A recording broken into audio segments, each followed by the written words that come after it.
On vient tous d'une famille, on vient tous d'un milieu de vie, on vient tous d'une maison, on a tous un père et une mère qui sont morts ou vivants, mais on vient tous quelque part. Personne ici n'est tombé du ciel en mode voilà, il est tombé du ciel, non. Personne ici n'a fait ça. On est tous sortis du ventre d'une mère, on a tous été accouchés grâce à un père et à une mère. Mais très souvent, ici en Afrique, ces parents peuvent être des freins à ton succès. Dans cette vidéo, on va en parler.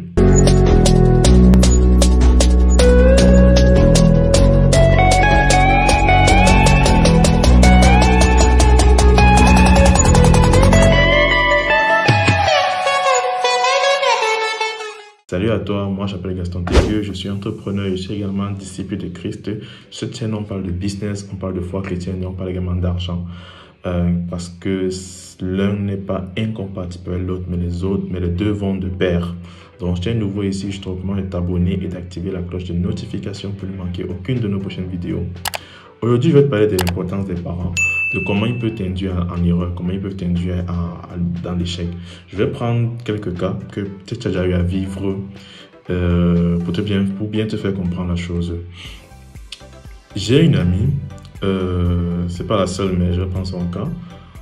Pendant tout son cursus scolaire, on lui a dit ne cherche pas les hommes. Vraiment, les hommes c'est le démon, les hommes c'est le diable. Et tu peux avoir un homme, tu vas souffrir, machin. Concentre-toi sur ton école. Ton mari, c'est ton école. Ton mari, c'est ton école. Même moi, j'ai eu des parents comme ça. Ma mère me disait tout ça. La femme, c'est la diablesse. Non, ton école, c'est d'abord tout. Ne cherche pas les femmes, machin. Je dis bien, du primaire jusqu'à l'université, s'il te plaît. Du primaire jusqu'à l'université. Et dans mon cas, quand j'ai eu mon diplôme et que je passe souvent de temps en temps, puisque j'ai sorti de la maison au cours de la dernière année d'université, quand je vais de temps en temps à la maison, elle me demande « Tu n'as pas de femme, mon fils, tu n'as personne dans ta vie, mon fils, c'est comment tout ça ?» C'est là il dit « C'est pas toi qui m'as dit de ne pas chercher les femmes. C'est pas toi qui m'as dit de ne pas chercher les femmes par guette à l'école. C'est pas toi qui m'as dit que non, on fréquente. Les femmes là, ne cherche pas ça. Concentre-toi sur ton école. » C'est pas toi qui a dit ça. Mais étrangement, c'est toi qui me dis encore que tu n'as pas de femme. Et pour les filles, c'est vraiment récurrent. Tu vas voir une fille, on lui dit pendant tout son cursus scolaire, ne cherche pas les hommes. Et à la fin, j'ai envie de dire ça comment on lui fait comprendre que où est ton homme. On lui demande où est ton homme. Tu vois un peu. Et souvent qu'on peut voir ça, on va dire que oh, vraiment, les parents africains sont comme si, machin, les parents dérangent. Et il faut déjà s'attendre à ça en fait. Ce sera comme ça que sont nos parents. Comme autre histoire, moi, je suis j'ai pas encore 30 ans et j'ai des amis qui sont aussi garçons et beaucoup d'entre eux vivent encore chez leurs parents. Le peu de personnes qui sont sorties de leurs parents, lorsque ça a été bien reçu, c'est uniquement dans le cas où le gars parle étranger. C'est-à-dire quoi? Peut-être qu'il a eu le visa et ses parents maintenant de la bénédiction pour vraiment mon fils, vas-y, va te chercher en Europe, machin. C'est dans le cas là que les parents apportent une bénédiction. Dans d'autres cas et en général, comment ça se passe? Tu dis à ta maman, elle veut sortir de la maison. La mère refuse. Elle dit que non, tu pars où? J'ai un ami, son histoire m'a beaucoup marqué. C'était le dernier enfant de sa mère. Et là, en fait, il a dit à sa mère que vraiment, moi, il veut quitter la maison, quoi. Il veut aller vivre en location, il veut vraiment découvrir la vie, quoi. Et sa mère doit en parler de ça à ses grandes sœurs qui sont en majorité en Europe. Non, pas toutes, elles sont toutes en Europe. C'est quand on l'a appelé en mode que comment tu peux dire ça, comment tu quittes la maison, tu quittes la maison, tu vas laisser la mère à qui, tu vas dire qu'elle est vieille, qui va prendre soin de la maman, toi tu es la dernière personne qui va prendre soin d'elle et autres, comment tu peux dire quitter la maison pour laisser la mère à qui, machin. On dit que non, tu ne peux pas quitter la maison, tu dois rester à la maison pour prendre soin de la mère. Et elle a donné une réponse qui m'a beaucoup plu. Il leur a dit, donc en gros c'est moi qui dois mettre ma vie suppose, vous êtes construire vos vies, vous êtes d'avoir vos maris, vos enfants, moi dans ma vie suppose, parce que je dois rester à côté de la mère pour la suivre, parce qu'elle est déjà vieille. Je suis désolé, mais non. Et il a persisté. Et il a fini par quitter la maison.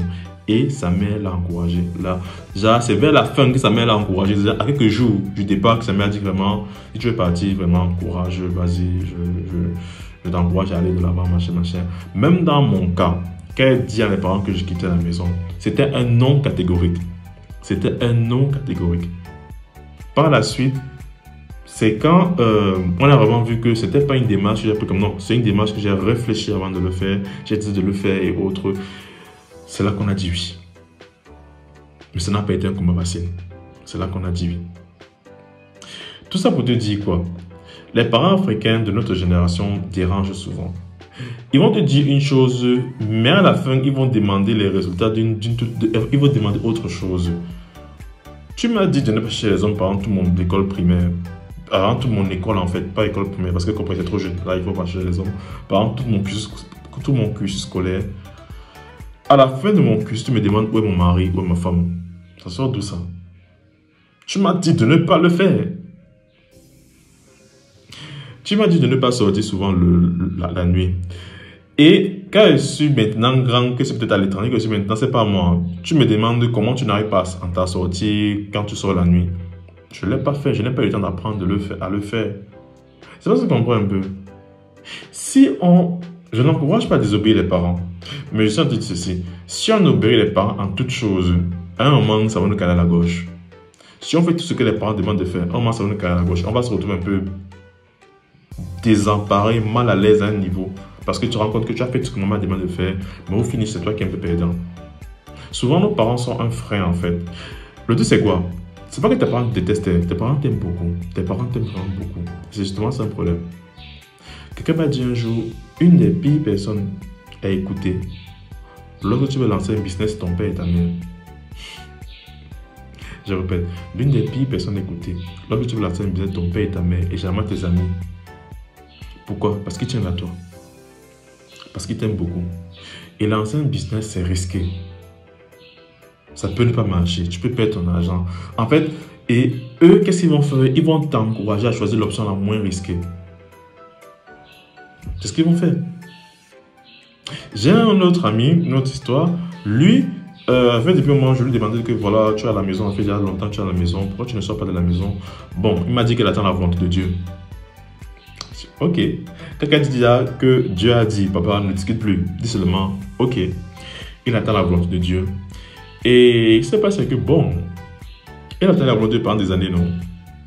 7 ans plus tard, sa mère elle-même qui lui dit, papa, sort de la maison. C'est déjà trop vieux. Parce qu'il avait déjà quoi, 33 ans. Il était encore chez ses parents.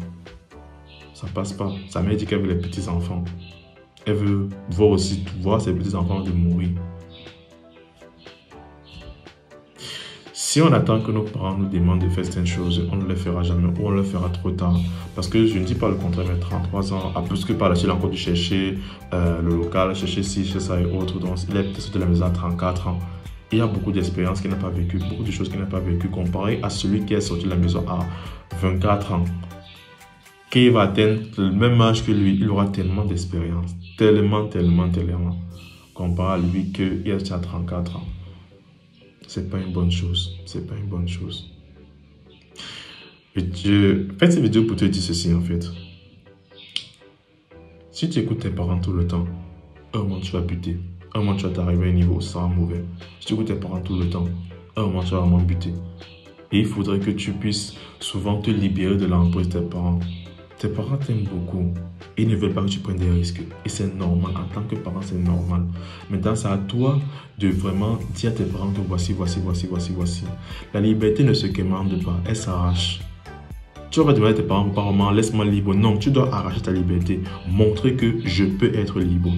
C'est ça, en fait, le truc. Si tu n'arraches pas ta liberté, gars, on va toujours te traiter comme un enfant. Si tu ne décides pas que vraiment ça suffit, il faut que ça change. On va toujours te traiter comme un enfant. Donc, il faut souvent prendre le taureau par les cornes et pas demander sa liberté, mais carrément l'arracher. Je prends des initiatives. Je fais comprendre que tu es une grande personne, tu es plus un enfant. Parce que si tu ne fais pas ça, on va tout te prendre comme bébé. Et une des initiatives que tu peux prendre, par exemple, c'est aller voir la vidéo gratuite d'une formation qui t'apprend à gagner de l'argent sur WhatsApp. J'ai mis le lien dans la description ou en commentaire. Tu peux aller en commentaire pour voir de quoi il s'agit. Donc, c'est tout ce que je voulais te dire dans cette vidéo. Si ça t'a plu, n'hésite pas à liker, à t'abonner à la chaîne et activer la cloche de notification. Et si tu veux commencer un business en ligne, va dans la barre de description, je t'ai mis une formation sur WhatsApp, vidéo gratuite, vidéo 1 totalement gratuite. Donc vas-y, prends de l'offre. Sur ce, on se dit donc à la prochaine. Allez, ciao.